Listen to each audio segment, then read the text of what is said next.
If you wanted to transform your physique from looking like an out-of-breath potato to looking like an absolute beast, then which cardio exercise would you choose? Well, there is of course a lot of different cardio exercises that could get you into a pretty good shape, but there is one that stands above them all, and that exercise is rucking. There is a ton of reasons why I think that this is one of the best, if not the single best cardio activity. And I'm going to share all of them with you in a second, and then later in the video we will go over what happens in your first 100 days of rucking. But first, let me tell you what rucking actually is, because some of you still have no idea what I'm talking about. And I don't blame you, as this exercise has been kept a secret from the mainstream audiences for a very long time. But it has definitely been on the up and up recently, which is good to see. So, what is rucking? Simply put, rucking is an insanely effective fat burning and performance increasing activity that improves on the idea of walking by adding weight to it. There are multiple ways in which you can add more weight, but the most common one is putting weight in a backpack. You could also utilize a weighted vest, but the backpack is just a much better option, as it allows you to gradually increase the weight without any big jumps, which is very important. And the best part is, you don't even need weight plates to put in that backpack.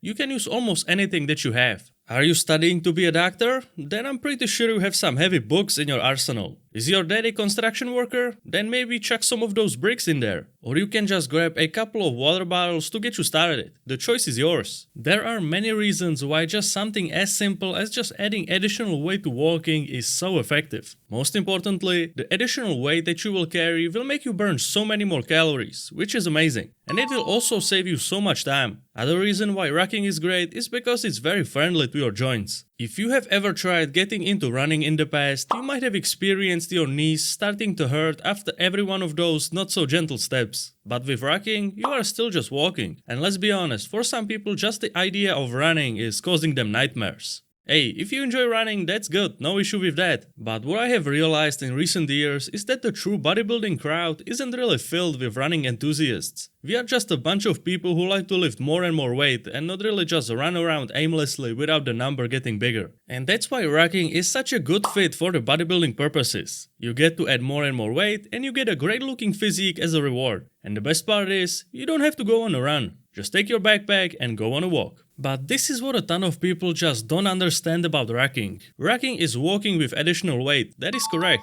but it is not simply just walking. It would be much better to say that rucking is actually fast walking. The emphasis on the word fast is insanely important. You might think, why does that matter if I walk fast or slow? On the surface level, this might seem like a non-issue, but this goes so much deeper. Because when you tell someone, add weight to walking, guess what most people are going to do? Just chuck a 45-pound plate in their backpack and call it a day. Because there is nothing that is really preventing people from doing that. They heard add weight, so they did. Imagine that it's your first time rucking, and you put a 45-pound plate in your backpack right away. Sure, you might be able to walk with it. And I'm using the word walk very lightly here, because you will be moving at the same speed as if you were crawling. And as you learned before, rucking is not just walking, it's fast walking. That's why apart from just adding weight, there are also certain pace thresholds that you need to set. Setting up certain pace goals is exactly what will prevent you from using too much weight and simply just ruining everything. Because when you put a crap load of weight on your back, you won't be moving very fast. I can guarantee you that.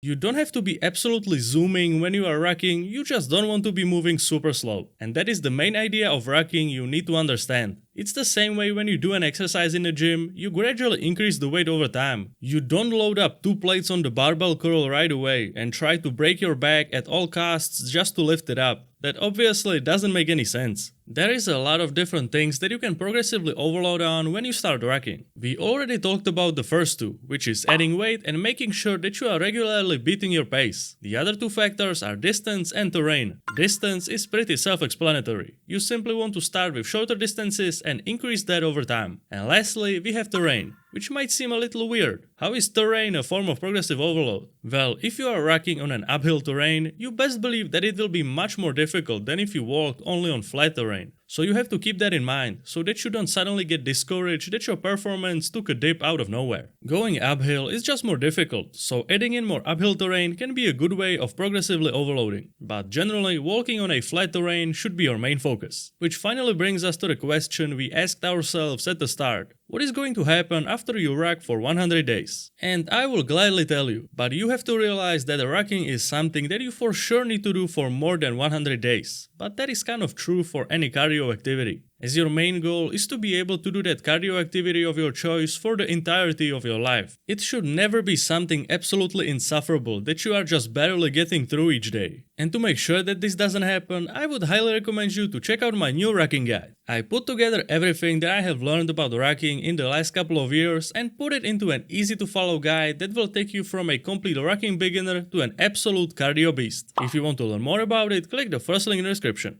And if you have been thinking about also getting a training or nutrition plan, you can now get it all together with the rucking plan in the new advanced bundle, so that you can also save some money while doing so. So what will happen in those first 100 days of your rucking journey? The first 1 or 2 weeks can go in 2 completely different directions based on what you do. If you jump into it head first like a psychopath, you will suffer. I can guarantee you that. If you are brand new to rucking, the most important thing is that you start super slow. That is especially true if your cardio level is pretty low. You know, rucking can definitely feel brutal, but only when you go above your capabilities. That is why in my rucking guide, you start from level 1 and you work your way up as you get better, preventing this whole fiasco from happening. Because the number one reason why people fail not just in rucking but in fitness as a whole is because they blast themselves right from the get-go, which makes your body react in the same exact way every single time. And you will obviously agree with your body and never really get anywhere. That's why it's so important to start slow, which if you manage to do, you will enter the next phase of your rucking journey. After roughly 30 days of slowly increasing the weight and getting into the groove of things, you should start to feel more confident and less beat up than when you started. And rucking should start to feel like a habit. And that is very important, because as I said before, you want to be able to do it for the entirety of your life. Around the 60-day mark, you will really start to notice how much your cardio level has increased. You won't be gassing out anymore when you walk up the stairs or carry bags of groceries. And you will also start seeing how much leaner it made you. Then as you approach the day 100, all of the things I just told you about will be improved even more. But most importantly, at this point you will be completely in love with rucking. As rucking is not only a great cardio activity, but once you get more into it, you will realize that it's also a brilliant mental health tool.